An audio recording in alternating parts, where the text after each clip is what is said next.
Someone's calling, Joseph Olson. Don't answer it, Joseph Olson. Someone's calling, Joseph Olson.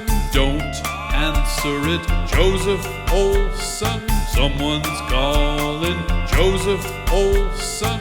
Don't answer it, Joseph Olson.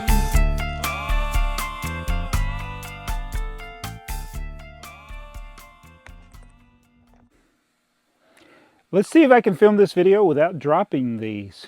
Actually, let's not worry about it. I probably will drop them. So I built the Millennium Falcon. This is the new one that just came out recently for the 25th anniversary of Lego Star Wars. We are getting very close to the 50th anniversary of Star Wars. And of course, the Millennium Falcon, one of the most iconic vehicles from any science fiction movie. I think the only, I hate to say it, but the Enterprise is probably more iconic than that. But I think the reason why the Enterprise stands out, in my opinion, again, this is an opinion, this from Star Trek, is that it's like the main ship, and you don't really, you see other ships, but you always see the Enterprise, whereas the Millennium Falcon will be here and there, and you'll see an X-Wing and Imperial Star Destroyer. I mean, obviously, Star Wars has an incredible variety of spaceships. But anyway, the Millennium Falcon's right up there with them. And I love this scale.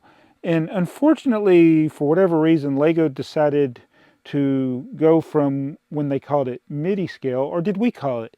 That's one of those things. Sometimes when I look at the names of Lego sets, I don't know if they are the names that Lego gave them, or they're the names that the fans gave them. Because sometimes they put the name in the catalog would be a description. That's how some of the old sets were. It'd be like set 612 tipper truck. That's just describing it. But yeah, they would also would call these Midi scale because they had the micro scale, and then you had the regular size, and then of course now we got the big Millennium Falcon. But the Midi scale, they made just a handful of sets up to date. I think back when this came out, there was the Star Destroyer and this. Trying to think if there was anything else. I'm not a Star Wars expert, but I did like them. I did a video. I'm sure we did a video. I'm pretty sure we did a video on the Midi scale Star Destroyer. But apparently that theme did not do well, because one memory I have of the Midi scale Star Destroyers, I think I had like 20 of them because they were on clearance. But I'm glad they brought the theme back. Oh, dang it. I'm disappointed that they call it Starship Collection. Not that the name matters. I mean, they can call it whatever they want. They can call it Tiptoe into the Tulips for all I care. It's like, I don't know why I said that. But yeah, they call it, this is the instruction manual for that one, the instruction manual for the old one. But it doesn't say Midi scale on the old one. In fact, it doesn't even say Millennium Falcon on this instruction manual. Oh, and one thing I will say, this one has the set number on it. I have really started to despise Lego instruction manuals that don't put the set number on there.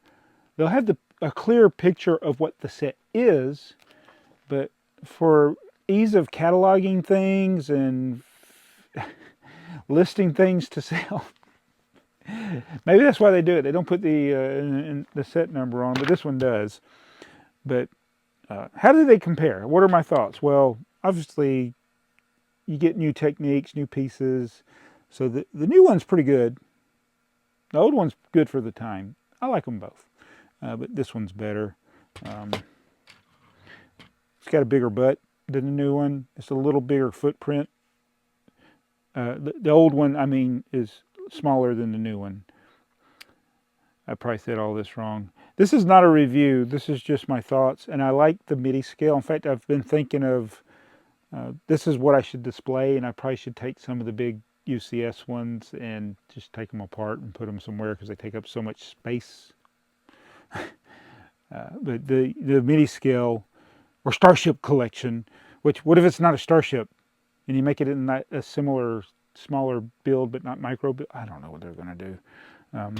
This one did come with an odd 25th anniversary brick. Nicely printed, but I feel like it should have connected to something. It's also got a thing that this says Millennium Falcon. It's got a stand, which it does. I thought it could separate from. There we go. Yeah. It's got swooshability. Yeah, okay. So, I like these sets. I hope you like my video. And this, I'm gonna probably go put these up in the, I had this was actually on a table under a bunch of junk from the last time I did the video on this. I pieced this one together. I actually pieced two of them together. And I want to get the other from the Starship collection, the Midi scale collection.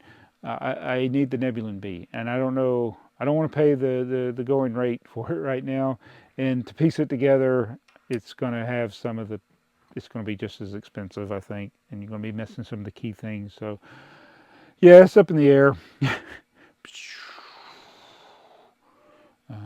But just, I wore this shirt because Star Trek invented Star Wars, basically. A lot of the things that you see in Star Wars were in Star Trek first. But it's space, it's science fiction, so yeah, you're going to have, you know, I mean, Star Trek didn't have laser swords, but they did have force lightning. They did have people moving stuff, so yeah, they did it first. But I guess Star Wars did it better. I don't want to say that. Oh no, there's a clip for breaking news now. Anyway, I'm gonna go put this in my office with this one. I thank you for watching this video. I'll be back tomorrow in a different shirt, not a science officer shirt. I like science. That's my specialty, was science. I'm just not very good at it anymore. It's much like the Uber Eats commercial, except I haven't been replacing what I lose. I just forget stuff now. Don't replace it with new information. I'll see you.